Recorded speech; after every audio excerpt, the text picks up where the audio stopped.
好来，乡亲啊，继续来看日本的青森县，昨发生着7.5的大地震。总统赖清德嘛伫 X 平台转发着日本首相高市早苗的答文，嘛用日文来表示着慰问。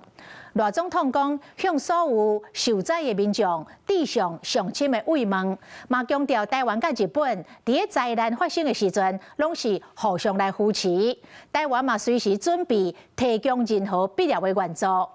副总统萧美琴嘛表示，讲台湾甲日本同款，拢是伫个地动带，更加会当有所感受，祈祷大家一切平安。